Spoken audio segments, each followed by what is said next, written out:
Patna police अपने constable की तलाश कर रही है। तलाश इसलिए क्योंकि गया से वह बीमित हुआ था और उसे भागलपुर ज्वाइन करना था, लेकिन उसने ज्वाइन नहीं किया। यह बात जुलाई महीने की है और अब उसी शख्स की तलाश अब काफ़ी तेजी से होने लगी है। सघन छापेमारी भी उसके लिए की जा रही है। इस वजह ही अब पुलिस कह रही है कि उसके 1 महीना का वेतन तो कुछ भी नहीं, जितना वो अपने व्यवसाय से कमाता है, क्योंकि 25 करोड़ का उसका माल पकड़ा गया है। आप हैरान मत होइए, हैरान होने की बात ही नहीं है। वह जो सिपाही है वह एक व्यवसाय करता है जिसमें उसका जो सामान पकड़ा गया है उसकी कीमत 25 करोड़ आंकी गई है। आप नहीं समझे। नमस्कार, आप देख रहे हैं अमर उजाला, मैं प्रसाद कृष्ण वल्लभ नारायण। एक सिपाही का माल पकड़ा गया है जिसकी कीमत 25 करोड़ बताई जा रही है। पटना पुलिस का कहना है कि यह 3 झोले में जो सामान मिला है इसकी कीमत बाजार में जो इसकी कीमत है वह 25 करोड़ है। 25 करोड़ ऐसा क्या चीज़ है? स्मैक है हुजूर। वो कारोबार करता था, वर्दी की रोब में करता था, वर्दी की आड़ में करता था। माल मंगाता था कहाँ से? उत्तर प्रदेश से। उत्तर प्रदेश से वह खुद माल लाता था, क्योंकि कई ऐसे चेक मिले हैं, बड़े बड़े चेक मिले हैं जिसमें कि उसके नाम के हैं। और इसके बाद चूँकि ये पूरा खुलासा कैसे हुआ, तो पुलिस को सूचना मिली कि आलमगंज थाना क्षेत्र में स्मैक का कारोबार हो रहा है और कुछ लोग हैं जो खरीद बिक्री यहाँ पे करते हैं। पुलिस को सूचना मिली, पुलिस ने अपना जाल बिछाया और उस जाल में 2 बंदे फंस गए। पकड़े गए लोगों से जब पूछताछ की गई तो पता चला कि एक का घर समस्तीपुर है और दूसरे का जहानाबाद। समस्तीपुर का जो आरोपी है उसका नाम जितेंद्र है और वह 33 महीने के बाद जेल से निकला है। और किस कांड में? इसी स्मैक के धंधे में वह जेल गया था और 33 महीने के बाद निकला है, यानी वह पेशेवर है, पुराना है। दूसरा शख्स है जहानाबाद का, उसकी भी गिरफ्तारी हुई है। और इन दोनों ने जो बात बताई पुलिस को, पुलिस हैरान रह गई। उसने कहा कि हम तो मामूली से एक पित्ते से हैं, लेकिन असली जो खेल जो कर रहा है वह आप ही की तरह वर्दी पहनता है और आप ही का सिपाही है। वो गया में पदस्थापित था, इसके बाद वहां से उसको ज्वाइन करना था भागलपुर, लेकिन भागलपुर वो नहीं गया, तब से लापता था। पुलिस तो इस वजह से खोज रही थी कि भाई वह लापता क्यों हो गया, कहाँ लापता हो गया, वो ज्वाइन उसने क्यों नहीं किया। पुलिस इसलिए तलाश कर रही थी। लेकिन जब इस दोनों की जब गिरफ्तारी हुई तब इसने जो बताया तो पुलिस भौचक रह गई।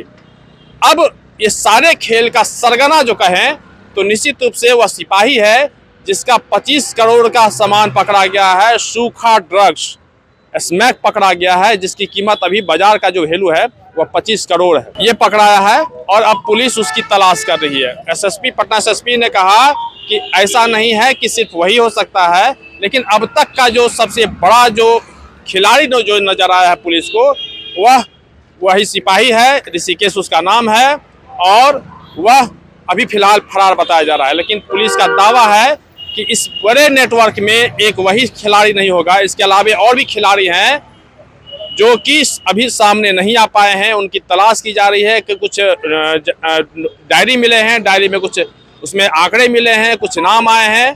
पुलिस अब उस सब की तलाश कर रही है। तो कुल मिलाकर कहें तो एक बड़े रैकेट का खुलासा पुलिस ने किया है। और पुलिस को जब हाथ जब लगा, जब असली जब खिलाड़ी की बात जब हुई तो पता चला कि एक मामूली सा दिखने वाला सिपाही करोड़ों का व्यवसाय करता है, जिसका एक मामूली सा जो खेप है 25 करोड़ का ये बरामद हुआ है। फिलहाल पुलिस इस पूरे नेटवर्क को खंगाल रही है और पुलिस का कहना है कि उत्तर प्रदेश से वह वर्दी के रोब में लाता था, अपनी गाड़ी से माल लाता था और चूंकि वर्दी पहने हुए था इसलिए बॉर्डर पर उसको कोई पकड़ने वाला नहीं था, आराम से वर्दी की आड़ में निकल जाता था। इस तरह से यह खेल हो रहा है। अब बिहार में कहाँ कहाँ वो माल देता था, पटना में कहाँ माल देता था, कौन उससे माल खरीदता था और कहाँ से माल आ रहा है, किस एरिया से माल आ रहा है, किस एरिया में माल जा रहा है, इन सारे आंकड़ों को पुलिस खंगाल रही है और उससे लगातार पूछताछ की जा रही है। लेकिन फिलहाल अभी वह जो असली खिलाड़ी जो है सिपाही अब तक फरार है और पुलिस उसकी जांच पड़ताल करते हुए हर कोने कोने पे, चप्पे चप्पे पे उस पुलिस की नज़र है। और पुलिस का दावा है कि वह सिपाही जो है, जो इतना बड़ा उस बड़े खेल में शामिल है, बहुत जल्द पुलिस की गिरफ्त में होगा। पटना से अमर उजाला के लिए कृष्ण बल्लभ नारा है। आप लोग अवगत है कि हम लोग नशे जो सूखे नशा के जो कारोबार चल रहा है उस पे तेजी से काम कर रहे हैं और इसी क्रम में हाल के दिनों में काफ़ी रिकवरी भी हुई है। इसी क्रम में एक बड़ा ही संगठित जो गिरोह था जो इसमें कार्य कर रहा था उसके हम लोग वहाँ पे छापेमारी किए हैं और भारी मात्रा में जो सूखा नशा स्मैक है उसको जब्त किया गया है। इसमें जब एक टीम बना के कार्य किया जा रहा था तो कल एक टीम गई थी आलमगंज थाना क्षेत्र में, एक वहाँ अपार्टमेंट है रॉयल ग्रीन अपार्टमेंट सोसाइटी, उसी के अपार्टमेंट में जब छापेमारी की गई तो 2 व्यक्ति पकड़ाए और उन लोगों के पास से 1 किलो 681 ग्राम ब्राउन शुगर, जिसे यहाँ पे लोकल भाषा में स्मैक कहते हैं, वो जब्त किया गया। वहाँ अन्य तलाशी करने पे वहाँ पे कुछ पैसे भी मिले और मोबाइल फ़ोन भी मिला। जब इनसे सघन पूछताछ किया गया तो पता चला कि रामकृष्ण नगर थाना क्षेत्र में एक किराए के कमरे में ये लोग भारी मात्रा में वहाँ पे स्मैक लाते हैं, उसमें मिलावट करके अन्य जगहों पर बेचते हैं। जब उसमें टीम बना के भेजा गया तो वहाँ से जो स्मैक का कट होता है जिसमें पत्थरनुमा जो होता है वो करीब 16 किलो का वो पाया गया। उसमें पाउडर भी थे और इसके अलावा इसमें मिलावट करने के लिए जिसको लोकल भाषा में पावर कहा जाता है 3.5 किलो का मिला। इसके अतिरिक्त वहाँ पे कुछ कैश चेक मिले हम लोगों को। वहाँ पे बड़े मिक्सर ग्राइंडर मिले जिसका इस्तेमाल लोग करते थे ताकि उसको अलग अलग मिलावट करके बेचा जा सके। कुल मिला के करीब 21 किलो 181 ग्राम ब्राउन शुगर मिला है जिसकी बाजार की कीमत करीब 25 करोड़ रुपए के आसपास है। इसमें बताना चाहूँगा कि ये जो मिला है इसकी क्वालिटी हाई क्वालिटी है, इसी को मिलाकर ये लोग फिर डाइल्यूट करके बेचते थे और इसका जो पूरा कारोबार बनता था वो होता था रामकृष्ण नगर के जो इनका फ्लैट लिए हुए थे वहाँ बनाते थे और बेचने के लिए ये जो सिटी एरिया में आलमगंज का जो फ्लैट था वहाँ इस्तेमाल करते थे। इसमें 2 व्यक्ति पकड़ाए हैं। इनका नाम है जितेंद्र कुमार जो समस्तीपुर जिला से हैं और एक नीतीश कुमार जो जहानाबाद जिला से हैं। खास बात यह है कि जितेंद्र कुमार पूर्व में आज से करीब 5 साल पहले के आसपास में 9 किलो स्मैक के साथ पकड़ाए थे। करीब 33 महीना ये जेल में रहे थे, उसके बाद ये निकल के आए थे। पुनः इनके द्वारा ये कार्य किया जा रहा था और हम लोग इस चीज़ का उल्लेख करते हुए कांड दर्ज किए हैं कि ये आदतन रह चुके हैं और इतनी हेवी संख्या में ला रहे थे। तो हम लोग कोशिश करेंगे कि इसमें जो जल्दी से जल्दी अनुसंधान कंप्लीट करा के जितना जल्दी हो सके सजा कराया जा सके। कहाँ से ये मंगाया जा रहा था और कौन-कौन लोग शामिल हैं? तो बिहार पुलिस के किसी सिपाही की बात आ रही है। हाँ, इसमें ट्वीट कर रहे हैं। हाँ, ये बात आया है। ये जो ला रहे थे अभी तक बताया गया है कि ये यूपी से लाया गया था, पर इसका अभी हम लोग पहचान कर रहे हैं, चिन्हित कर रहे हैं।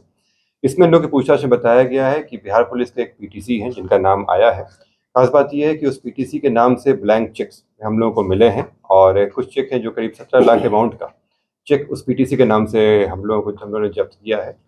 ये पीटीसी गया जिला बल में था, परंतु इसका ट्रांसफ़र जुलाई के महीने में पिछले वर्ष हो गया था भागलपुर में। अभी तक की जानकारी में ये भागलपुर ज्वाइन नहीं किया था, यानी ये फरार चल रहा है। जब उसके पीछे रेड छापेमारी की गई है तो वो अभी अनुसंधान में कोऑपरेट नहीं कर रहा है और इस पर हम लोग आगे कार्रवाई करेंगे। जल्दी से गिरफ्तार करके पूछताछ आवश्यक है। सर, नाम क्या है? क्या?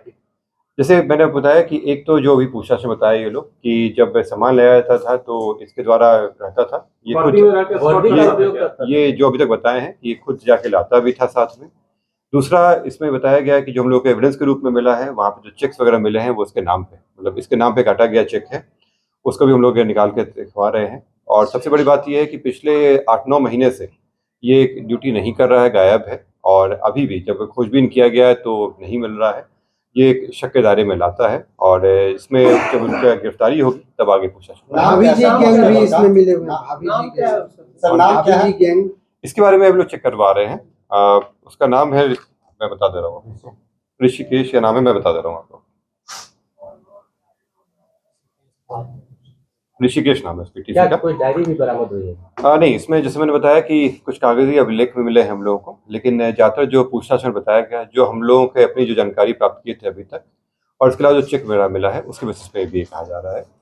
इनका जो मूवमेंट कर रहा है और ये जो अन्य लोगों को बेचते हैं उसके पे हम लोग बेसिस पे अभी आगे और भी काम करना बाकी है। इसमें स्पष्ट है कि ये पटना के मतलब कई जगहों पे बेचते थे, खास करके जो आपका सिटी एरिया हो गया, कमला नेहरू पार्क एरिया हो गया, चीना कोठी हो गया, इसके अलावा जो खगौल वाला एरिया सब था वो सब भी कवर होता है। गिरफ्तार दोनों युवकों की क्या कुछ भूमिका है? सरगना कौन है दोनों? देखिए, जो सरगना है मतलब क्योंकि आप समझ सकते हैं कि करीब 25 करोड़ का ये सामान है और इन दोनों व्यक्ति के द्वारा अकेले ये कर पाना संभव नहीं है। इसमें से एक व्यक्ति जो है वो टेम्पो चालक है और जो दूसरा व्यक्ति जो पहले पूर्व में भी जेल जा चुका है। इसके पीछे जो सरगना है उसका नाम हम लोग सामने आया है, जिसकी हम लोग अभी तलाश कर रहे हैं।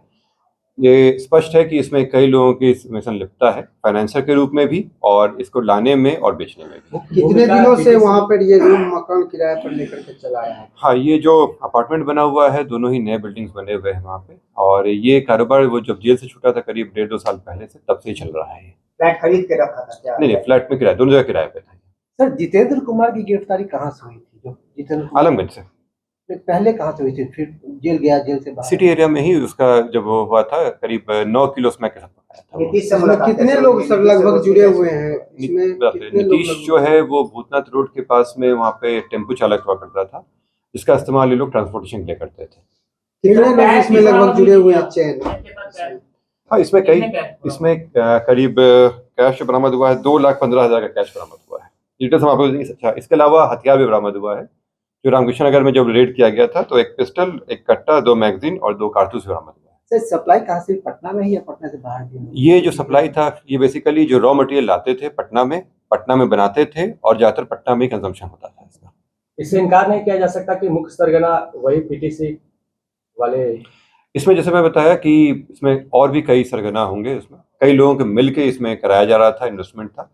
ये पीटीसी जो है उस पर भी हम लोग जांच करेंगे, जैसा आता है फिर आप लोग अवगत कराया जाएगा, लेकिन केवल वो नहीं होगा। जो मेरा अपना है, कितने लोग को पहचान किया जा चुका है सर? देखिए इसमें जो अगर बैकवर्ड लिंकेज में देखा जाए तो करीब 6 लोगों के हम लोग नज़र में है, और जो इसमें बाद में बेचते थे वो करीब 15-20 लोग के आसपास है। क्या सर, ये उत्तर प्रदेश से कैसे लाते थे यहाँ बिहार में? वही मैं बताया, जैसे लोग बताया कि उत्तर प्रदेश से सप्लाई आता था, वो हम लोग निकलवा रहे हैं कि उत्तर प्रदेश में कहाँ से आता था, क्योंकि नॉर्मली जो सप्लाई रूट था वो जो हम लोग जानकारी में था वो उस डायरेक्शन में नहीं हुआ करता है। लेकिन जब ये उत्तर प्रदेश से ला रहे थे तो ये पीटीसी का काम ये था कि लेके आना, साथ में उसका इन्वेस्टमेंट भी लगता था। और ये लोग कई बार कुरियर के रूप में, कई बार गाड़ी के साथ में आते थे, अपना गाड़ी भी इस्तेमाल करते थे ये लोग किराए पर लेकर। वो टेम्पो का भी इस्तेमाल कभी किया गया है, लाने में ला के रखा था रामकृष्ण नगर में और वहाँ से बना के फिर बेचते। पटना जिला में कितनी जगह लगभग सर सप्लाई कर रहे थे, और क्या पटना जिला का अन्य जिला में भी ये लोग सप्लाई करते थे? जैसे मैंने बताया कि ज़्यादातर सप्लाई पटना में ही होता था, और इसके अलावा जो कहीं अन्य जिलों का होगा तो हम लोग ट्रेस कर रहे हैं, परंतु अभी जो हम लोग को मिला है वो सारे पटना में सप्लाई है। सर, ये गुड्डू वगैरह का भी रूल आया है क्या इसमें? देवजल में बंद है गुड्डू, जो भाभी जी का पति है गुड्डू। जैसे मैंने आपको बताया कि जो हम लोग को डायरेक्ट लिंक मिला है वो हम बता दिए। इसके अलावा कई लोगों के नाम आए हैं, बट केवल नाम से हम लोग नहीं कर सकते, एविडेंस होना बाकी है। तो अन्य जैसे लोग पकड़ाएंगे तो फिर हम आपको बता पाएंगे। एक और पुलिस वाले की भी है नालंदा के के अलावा? जैसे अभी जो ऋषिकेश का आया है उसका डायरेक्ट इन्वॉल्वमेंट दिख रहा है यहाँ पे, और उसकी जब गिरफ्तारी होगी तो बाकी का इन्वॉल्वमेंट भी क्लियर होगा। लेकिन ये आया है कि इसमें 1-2 आदमी और हो सकते हैं। नालंदा के किसी भी व्यक्ति के शामिल होने की बात सामने? ये जो ऋषिकेश है उनका मूल घर नालंदा है। कितना चेक काटा गया था इस केस के नाम पर? इसमें बताया कि लोग कई 7-8 चेक मिले थे, उसमें से 2 चेक उसके नाम थे, करीब 17 लाख के आसपास। सभी का संपत्ति भी जांच की निश्चित रूप से सर, इसमें तो क्लियर कट है। जैसे उत्तर प्रदेश में तो जमा करके बिहार लाते थे, वहाँ जो जमा होता था कहाँ से मिला है? हाँ, इसलिए अनुसंधान भी बाकी है, क्योंकि ये इनको जो जानकारी हम लोग को मिला है वो आया है कि यूपी से आता था, यूपी बनारस के पास कई जगह बता रहे हैं। अब जब उस पर फर्दर काम होगा तो फिर आगे बता पाएंगे। सर, और भी गिरोह सक्रिय हो सकते हैं? आप लोग देख ही रहे हैं कि अभी हम लोग 2 जगह पे तो कर चुके हैं, खगौल और यहाँ पे। हम लोग की जानकारी में कुछ जगह पे और है, लेकिन जो 2 मेजर प्लेयर थे उन लोगों पे तो कार्रवाई हो गई है। अब हम लोग के लिए इम्पोर्टेंट ये है कि जो इसके पीछे फाइनेंसर थे या जो सपोर्ट करते थे उन पे कार्रवाई करें। सर, क्या ऋषिकेश के अलावा भी और कोई बड़े लोग हो सकते हैं जिसमें इन्वॉल्व हो? हाँ, मैंने कहा आपको कि ये स्पष्ट ये दिखता है हम लोगों को। अभी फिलहाल एविडेंस हमारे पास नहीं है, लेकिन जितना अमाउंट का है ये इन्वेस्टमेंट, हम लोग को लगता है कि इसमें और लोग भी रहे होंगे। आप लोगों द्वारा मैं ये भी कहना चाहूँगा कि इसमें दोनों जगह पे वो रेंटर के रूप में रह रहा था, और हम लोग ये भी चेक कर रहे हैं कि जो लोग इनको रेंट पे रखे थे उनकी सहभागिता है कि नहीं। परंतु आप लोगों के द्वारा अपील भी है पब्लिक से कि वो पहले चेक करके ही लोगों को अपने यहाँ रेंट पे रखें, और बाद में ये क्लेम करना कि वो नहीं जानते थे और इस तरह कारोबार चल रहा था, ये एक शक पैदा करता है। तो जब भी करें तो जांच करवा लें, पुलिस से जांच कराना करा लें, एग्रीमेंट वगैरह करा के पूरी जांच पड़ताल करके ही लोगों को अपने रेंट करें। आपके राज्य की खबरें, आपके शहर की खबरें सबसे पहले जानने के लिए देखते रहें अमर उजाला। चैनल को सब्सक्राइब जरूर कर लें और पाएं हर अपडेट।